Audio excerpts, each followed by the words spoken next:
Welcome to Deep Dive with JetBlue Networks. I'm your host, Mike Coker. Today we have Jay Killion from HPE. And what are we talking about today? Juniper access points.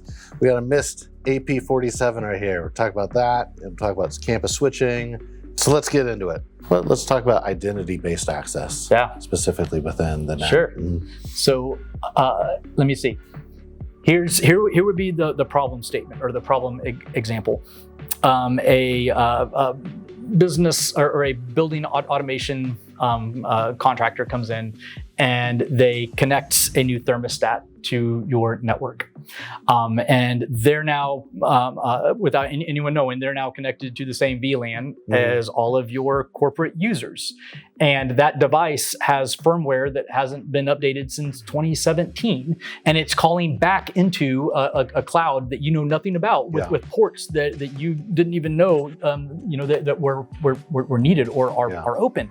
And so your fault domain, you just introduced like some real trouble where it's now on this same VLAN with all of your production users.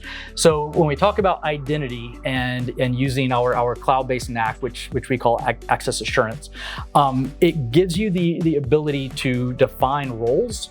So at the highest level, you would say, what is this device or who is this person? And then what should they be able to access? What should they be able to get to? And even more importantly, I want that policy to follow them. It shouldn't matter if they're coming in over VPN or they're connected to wireless or they're connected to wired.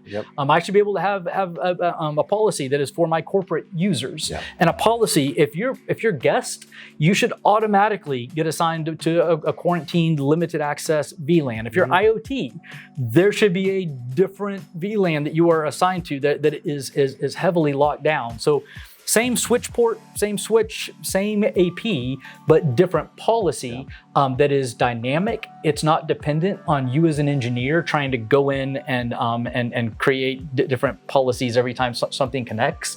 And even better, if you were to plug in and you're a corporate user and so you get assigned this one policy, well, when you unplug, that policy gets wiped away. So if someone comes in and plugs in afterwards, they don't inherit your policy. And that's that bottom up versus top down. 100%. Right? I mean, top down, you're configuring your switch ports. I plug in, I'm the whatever, you plug in, you're whatever I was, right? It's like, it's all based on that infrastructure. So that's the whole bottom up.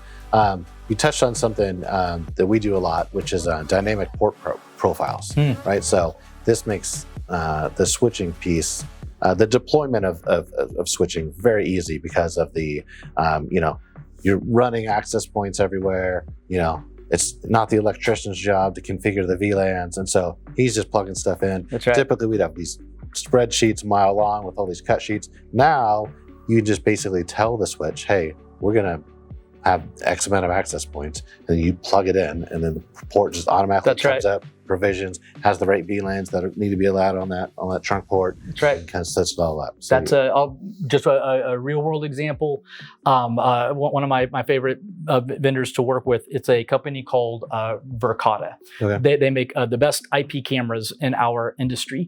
And a Verkada camera, to your point, you want to make sure that when that camera gets plugged in, that it's assigned the right policy. But even more importantly, what you don't want is for someone to be able to unplug that cable from the back of a camera and then plug in their laptop. And now all of a sudden, they're on your video camera and they can access. When you plug in a Verkada camera, then the network automatically senses and says, hey, this is a Verkada camera. You're getting assigned to this VLAN. You get this policy. These are the rules that are being applied. Here's QoS to make sure that your streaming video is treated correctly. And then when you unplug that port, all of that policy goes away. It's awesome.